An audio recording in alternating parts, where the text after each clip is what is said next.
All right, and there we go. This is how the first stream of probably in a month actually is going to open up with me readjusting the camera because how else would these streams start? Linebot, I see you're already in the stream. How's it going, brother? Um, yeah, as you guys can probably tell by the title, WrestleMania 36 Night One has concluded roughly about half an hour ago, and I'm gonna run down the results and kind of give a little review of it. This is my first WrestleMania review in 6 years. I haven't done one of these since Mania 30 on my old channel. Um, Quick rundown, I guess 31, 35 mixed results. But 36 Linebot, hey, how's it going, man? Hopefully, tell me how the stream is looking, how the stream is sounding. I would assume it's sounding decent. It's the look I'm worried about. No blackboard behind me, or whiteboard, I should say. No whiteboard behind me, obviously, because this is a WrestleMania stream. I could have put the results on the whiteboard, but I didn't want to erase this season just yet in case we're able to salvage it. Um, that's hockey. So yeah, the WWE WrestleMania 36. On the pre-show, and in case anyone is wondering, I more than likely will come up tomorrow for night two and give a review of that. I'm a little iffy right now, but I probably will. Juan Jose Perez, hello there. How's it going? And for anyone asking, no, the TV in the back is not this time not for watching the show live. I'm not doing that. And for anyone asking about the PS4, the disc drive is broken, so unfortunately, no streams coming from that. Oh, it's buffering for you. No way. That's kind of cool. They made buffering a thing. That's kind of cool. Are the good? Hey, nice to know you're doing good, man. So in the pre-show, Cesaro ended up beating Drew Gulak. It was roughly about 4.5 minutes. Let's say Daniel Bryan has said repeatedly in interviews that he really wants to work with Drew Gulak, which is what I thought. I thought they were going to kind of build to later in the show, but we will get to that. But Cesaro beating Drew Gulak probably kind of gives Cesaro a bit of a win, try and get him back going again. Um, yeah, not really much to say about the show. I spent most of this match, aside from the finish and like one nice spot on the outside, um, getting ready for the actual show and setting up the stream I was gonna watch, and just finishing up on my WWE 2K16. Sorry, man, it's too buffer. Hey, Linebot, no worries, man. I understand my internet is very, very shitty right now. Who knows if it comes back. Maybe we'll get some viewers. Who knows? Maybe it's technically in record mode right now, and anyone who's watching the replay is just getting very bad quality and is able to watch this. Who knows? So, yeah, if anyone's watching this at some point in the future, then hopefully it is looking decent at least. To open the show, surprisingly, I thought they would open with one of the women's singles titles, but they ended up opening or the ladder match because I know WWE likes to open up the WrestleManias with ladder matches, but instead they opened it up with the WWE Women's Tag Team Title match. It was the Kabuki Warriors, Asuka, as I used to call her, and Kairi Sane taking on Alexa Bliss and Nikki Cross, who would end up winning the titles. Um, I was kind of iffy. I wanted Alexa Bliss and Nikki Cross to win, but I was like, I feel like if anything, they would probably put the Kabukis over and just get them a bit more of momentum. But they ended up giving the titles back to Alexa Bliss and Nikki Cross, which I have no problem with at all. Um, they're not going to last until next WrestleMania as champions. I think. I don't want to say transitional champions. Sorry. I don't want to say transitional champions, but I do think they won't hold the title, like I said, for a year until next year's Mania. I do think they probably could lose the belts right around SummerSlam, depending if we even have SummerSlam at this point. But I think they won't hold the titles for very long once WWE comes back because, of course, rumors right now that once the post-Mania shows are done, Raw and SmackDown, that they are just done for now for, I believe they said at least a month. So, yeah. Next up, Elias ended up beating King Corbin. Of course, this match was set up on SmackDown technically about a week and a half ago, just under a week. No, yeah, well, just over a week actually, technically. Um, since SmackDown was technically last night, and then last SmackDown was last Friday, so technically, just under not even just over a week ago, I should say. I'll say, where King Corbin interrupted an Elias promo. Sorry. I am going off of 5 hours of sleep, by the way. I got up at like 9, and then I woke up at 11. So, yeah. Just a note. But King Corbin pushed Elias off of the scaffold or the little platform they were on, and that set up this match. Elias ended up heights, so Elias not necessarily a babyface just yet. I feel like he is definitely going to stay a heel, and this was more of a heel versus heel match, which would have been weird in front of 80,000 people. Aside from the fact that fans absolutely love Elias, and he is easily one of the best heels they have right now. Technically one of the worst if we're cheering him, but one of the best if you're just considering how he is as a bad guy. He's one of the best. Yeah, and the next up was kind of a boring match, but then again, it is a Shayna Baszler match, so I can't really think of any of them aside from her matches with Rhea Ripley that aren't boring. As Becky Lynch ended up retaining the Raw Women's title against Shayna Baszler. This, like I said, was a very boring match. I did not expect it to go on this early third match on the card. It was right around 9 p.m., so I was thinking, okay, maybe they'll probably have the title change here. And then they could probably build to Rhea winning, and then tomorrow Rhea winning, and then maybe Lacey Evans winning somehow tomorrow as well, and then have the 3 NXT ladies standing on top as tag champs along with Nikki Cross and Alexa Bliss. But who knows? But that was not what they went for. Instead, they did go with Becky retaining. She did the Brett kick off the ropes finish with Circa Austin at Survivor Series 96. Did that kind of just on the floor, just kicking up. Covered Baszler and won and retained the Raw Women's title. Very much a nothing match. I'm very glad Shayna Baszler did not win. I don't think she's anywhere near ready for a Raw Women's title match or a reign with the title, personally. She's not over with me. Yeah, I don't know. Give it a year or two, I think. But I feel like... Sorry. I feel like personally they're trying to build towards a potential Ronda Rousey return. I feel like that's what they were trying to go for, is have Becky against Ronda at SummerSlam along with Bayley and Sasha for the 2 titles. Bayley and Sasha, of course, coming 2 years too late. Should have been at SummerSlam 2018, or I think it was 2017. I think it was 2018, actually. Whenever they turned heel against each other at Elimination Chamber 2018, I think it was 2018, and then they ended up getting together literally 2 months later. That, you know what I mean, I think. But Becky retained. Very surprised, but very happy. Fans have kind of turned on Becky. I kind of have as well. I'm not as much like, oh yeah, Becky should win. I'm just like, I guess Becky. Why not? And the next match, I actually missed the next 3 matches just because they did not seem intriguing. Sami Zayn, very rarely a Sami Zayn match does not get my attention.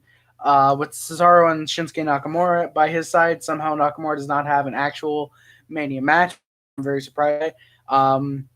Retaining the Intercontinental Championship against Daniel Bryan, who had Drew Gulak by his side. So arguably you could say Cesaro and Drew Gulak was foreshadowing Zayn retaining the Intercontinental title, but I don't think WWE is that creative.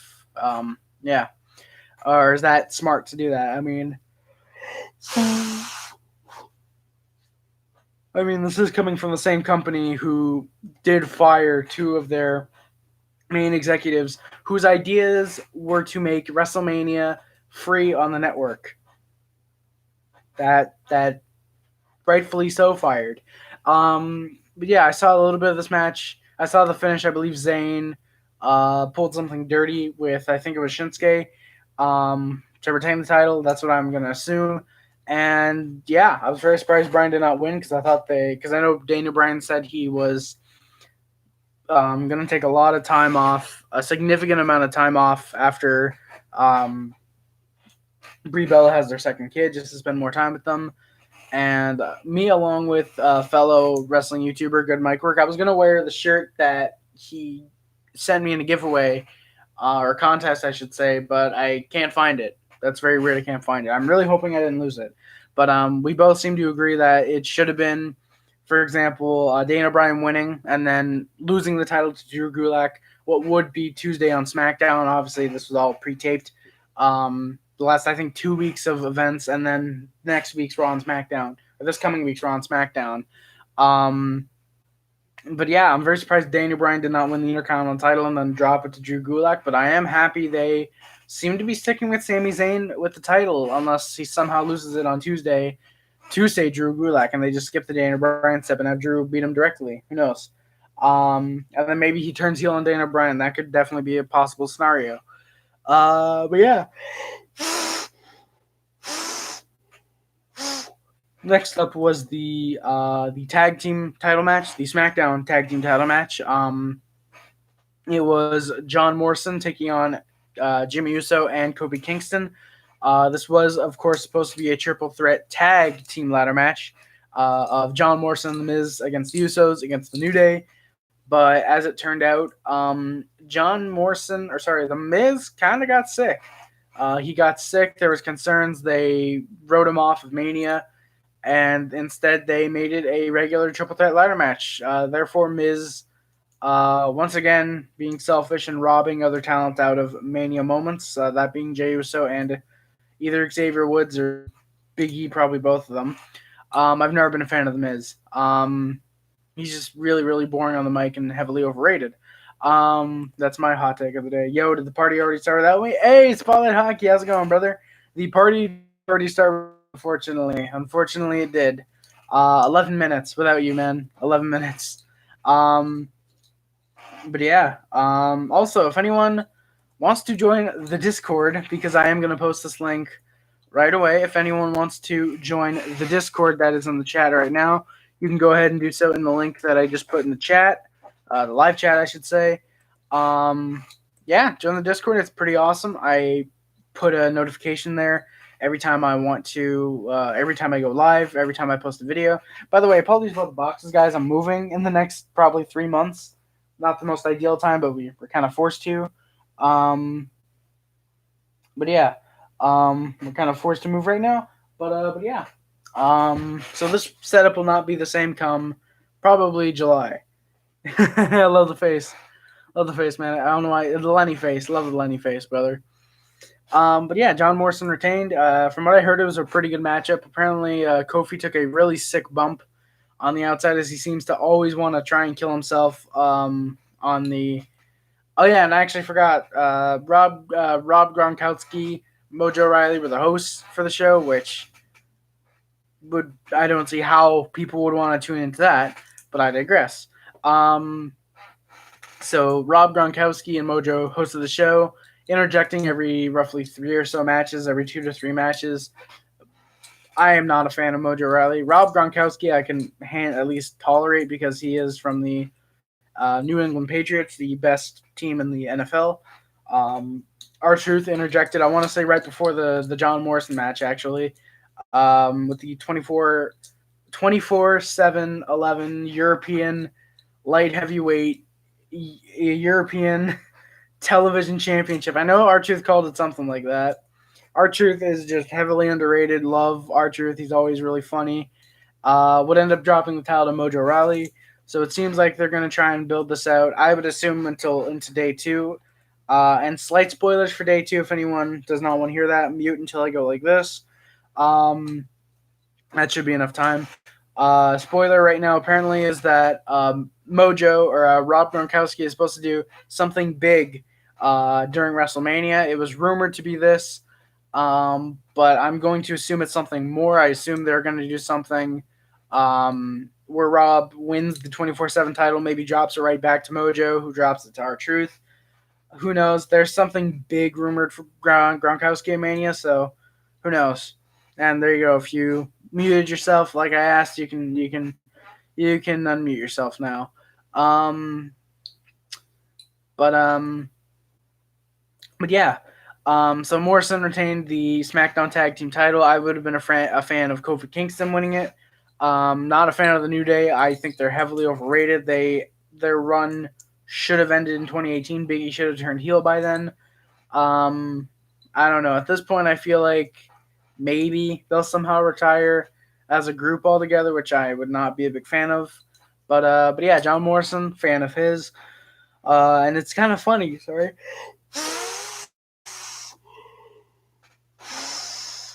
it's kind of funny because you look at 2010, and it was Morrison, Kingston, and the Usos were also in WWE. At that point, they had actually probably just debuted. I think they debuted the Raw after Mania 26. Funny enough, um, but this kind of was a 2010 ladder match: Morrison, Kingston, and Jimmy Uso. Very surprised Jay did not get involved in some way, or Biggie, or Xavier, and ow, that hurt. Um, Next up was the final match that I missed of the night just because it did not really intrigue me. It was Kevin Owens and Seth Rollins. Seth Rollins, the Monday Night Messiah, which is kind of funny because he's atheist in real life, so it's kind of funny they gave him that gimmick. Originally, Owens won via disqualification, but apparently he restarted the match himself as a no disqualification match. So apparently Kevin Owens is officially a general manager of Raw, it seems. Owens would then defeat Rollins. Great sell of the stunner by Rollins. He ended up just giving all life out in his body. That was weird. I don't know what that was. But yeah. So Kevin Owens beating Seth Rollins. Good move. WWE finally starting to put over Kevin Owens again. And then the semi-main event of night one. Goldberg defending the European title. Originally was supposed to be against Roman Reigns. Reigns ended up getting sick with COVID-19. And Braun Strowman took his place and wins the Universal title in just over 2 minutes. It was 2:10 is what the reported time is right now. Basically, match started. Goldberg hit 4 spears in a row. 3 in a row, cover, no fall. 4th spear, went for the jackhammer. Braun countered, 3 power slams. Boom, that was the match. Could have probably ended it in about a minute, but given Goldberg is kind of old, they had to extend it another minute just to let him breathe. So Braun Strowman, the Universal Champion, very surprised this is his first Universal Championship reign. I honestly would have given it to him probably in Saudi Arabia last year when they had Brock win the vacated title, I believe it was. If I can look this up real quick, it was, Crown Jewel last year when he, no, when was that? Yeah, it was Crown Jewel of November 2018. Yeah, so with Lesnar and Strowman, it pretty much should have been Strowman winning the title there. And if not there, then probably should have been, I would have assumed probably should have been Joe at Great Balls of Fire 2017. But yeah, that's enough of that history of revisionist. Braun did win the title. Very happy for him. Glad he finally gets a piece of WWE gold that isn't being held with a 10-year-old.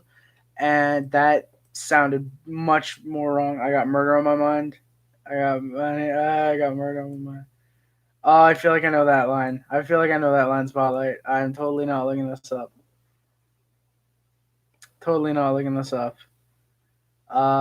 Totally not looking up this line to see if I recognize it. I feel like I recognized it. But yeah. So like I said, Strowman won the Universal title from Goldberg. Very happy for him. And let's hope Reigns doesn't bury him again. And again. And again. The main event was The Undertaker and AJ Styles in a Boneyard match. If you don't guess it correct, then press unsub them out. Rip. Well, then I don't know what it is. I feel like I recognize the line, but it might be a different combination of those words. But The Undertaker and AJ Styles, I was a little worried for this match. I was both worried, but not worried. I was worried about what The Undertaker could do, though given how he performed last year at Extreme Rules, I shouldn't have been worried. But I also wasn't worried because I knew since this match was one of the ones that was filmed in a very cinematic-esque way, which apparently the Firefly Funhouse match that will be happening tomorrow is in the same vein as well. I was very excited to see what WWE would come up with, and they came up with something that was pretty awesome, in my opinion. Match started out with AJ Styles. Actually, no, not AJ Styles. It started out with a hearse coming into what would pretty much be a graveyard site. And druids came out of the hearse, opened up a casket, and it's AJ Styles inside, which I thought was really cool.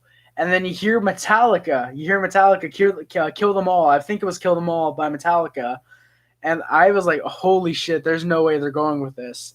And then the Undertaker comes out on a motorcycle instead of a bike. He did not have a bicycle, unfortunately for Dusty Rhodes.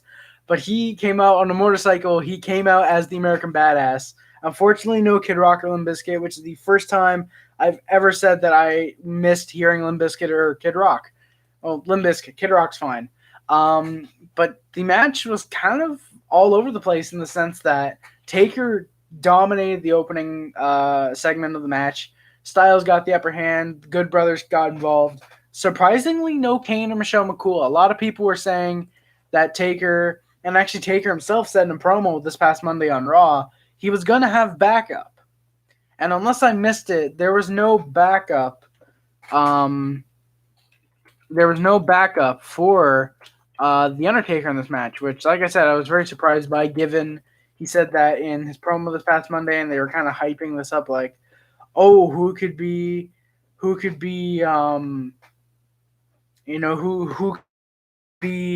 Taker's ally. Apparently it was just going to be his bicycle, or his motorcycle, I should say, not a bicycle. His bicycle, his motorcycle, that would be his ally. Very surprisingly, at least in my opinion, I think this match was very, very awesome, honestly. I loved just about every minute of it except for the stream that I was watching, where the jackass streaming it pause every 10 seconds to upload to his shitty little Instagram. But yeah. Personally, I feel like this was probably the match of the night, in my opinion. I don't know. A lot of people felt this was a great match. A few people I saw thought this was a boring or awkward match. Some even called it.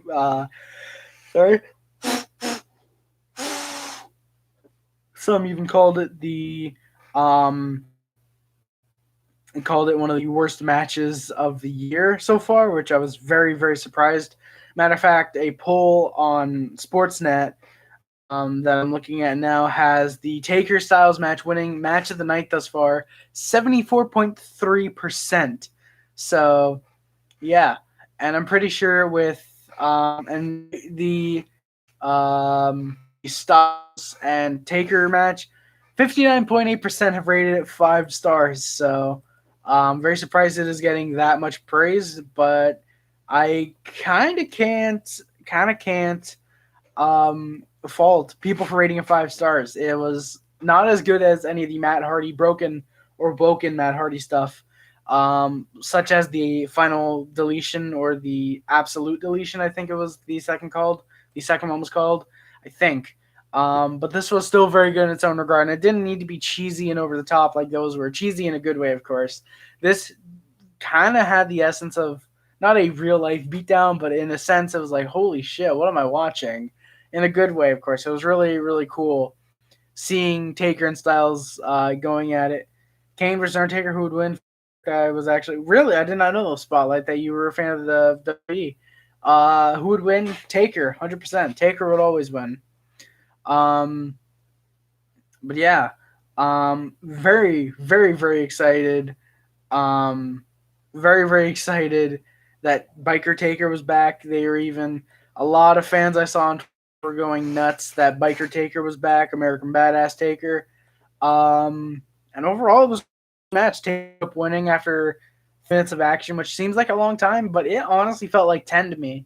It felt like 10 minutes in 35, which was very, very impressive to me, at least. That Taker was able to go 35 minutes. Technically, it was probably an hour with what they filmed. And I was very, very excited to see the finish. Taker shows Styles a show of respect, turns around, and then immediately chokeslams him into the grave hole, which the idea was to bury your opponent alive. It was essentially a buried alive match, just out in a graveyard. So in a way, it was a buried boneyard match, is what they probably should have called it. At least I would assume, in my opinion. But Taker then buried Styles alive using a John Deere. You see Styles' hand up with his glove on, and he was like, what could they do here? And I don't know if that was foreshadowing. That was just a way of like, hey, Styles tried to escape, but he failed. I feel like it probably was the latter, like, oh shit, yeah, he's buried alive. Obviously, he wasn't. It was probably a prop arm or something, but But yeah, so that was the show. The show ended with Taker beating AJ Styles.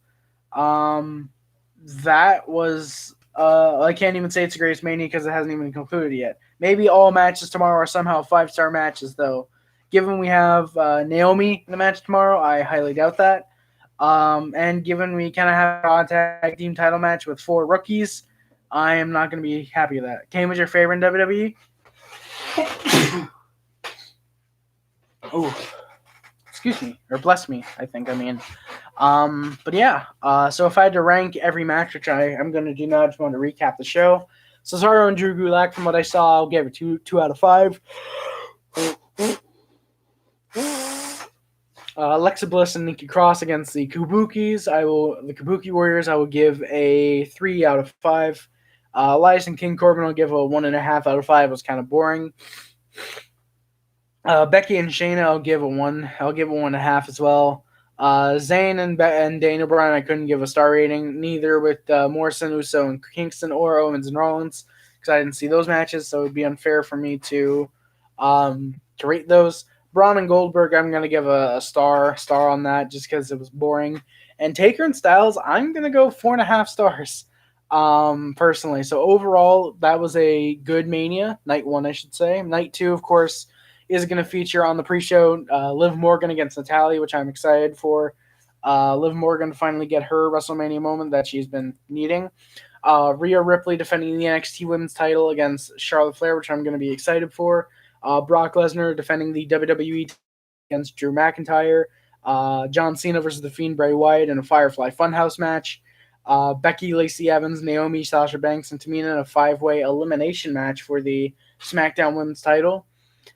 Street Profits defending the Raw Tag Team titles against Austin Theory and Angel Garza. That's going to be a doozy. Aleister Black against Bobby Lashley. Very surprised there's no Rusev on the card, by the way. Edge and Randy Orton in a last man standing match. Very excited to see that. And Otis with Tucker against Dolph Ziggler with Mandy Rose. Kind of confusing what the storyline is going on there. I know Otis liked Mandy Rose. Mandy Rose is seen dating Ziggler. It came out, spoiler by the way, for this past Friday, yesterday on SmackDown. Sonya Deville ended up setting up Dolph with Mandy just so Mandy didn't get with Otis and would get with her. It's kind of complicated the way I see it personally. But yeah, that is gonna do it. I think for now, at least personally. Yeah, I think that's gonna do it for the night. Thank you guys so much for watching. For anyone who dropped by to the stream, thank you very much for listening to my thoughts on Mania Night 1. I will try and come up for Night 2 tomorrow. Not 100% sure about that, but I definitely will try my best, like I said. Thank you guys for watching. Don't forget to like, comment, subscribe, favorite channel, choose button unlimited to YouTube, Facebook, Twitter, Instagram, Tumblr, and everything else. My name is Harry. Subscribe to the Pleb Club, subscribe to the HD Club, subscribe to the Sub Hub. If you're a member of the Mod Squad, like my good boys, Spotlight Hockey, Line Bodar, I appreciate you watching and doing all that good stuff. Links in the description on my Twitter and my Twitch. My Twitter I kind of use very rarely at this point. Twitch I can't use at all until I get better Wi-Fi, which seemingly won't be for another year and a half, at least. What do I have? The Amazon wishlist and the PO box. They're kind of closed right now. I mean, I can still access them. It's just that if you're outside of Canada, or I should say Quebec right now, probably best with COVID-19 that's going around, best to not send anything if you're outside of Quebec or in the States, I should say, because I will not receive it if it's from the States. And within Canada/Quebec, I think it would take a little longer to get to me than usual. But I will do an unboxing video if there's anything purchased for me, which is greatly appreciated, or sent my way, I should say. Thank you guys so much for watching. The letterbox is also in the description for a rating review movies. Very rarely I'll actually review them. Most of the time, just rate them. I do want to start doing more movie videos on the channel now that hockey is hopefully not, but more than likely is. Thank you guys so much for watching. I am thinking of getting a Patreon set up or a PayPal. I'm thinking of getting something set up for that. And actually, now that I mentioned that, I am going to probably be live on I'm probably going to be live for the playoffs, technically the playoffs, discussing a potential playoff form for NHL. Sometime in the future. I don't know when that is, but I will definitely try and do that. I will be up here for night 2 tomorrow. Highly doubt I'm going to do a live reaction just because I don't have any way of getting an actual stream of the WrestleMania up and running. But yeah, thank you guys so much for watching. That's going to do it. My name is Harris. I love you all. Thank you for watching, liking, and all that. My name is Harris, and I am out. Peace.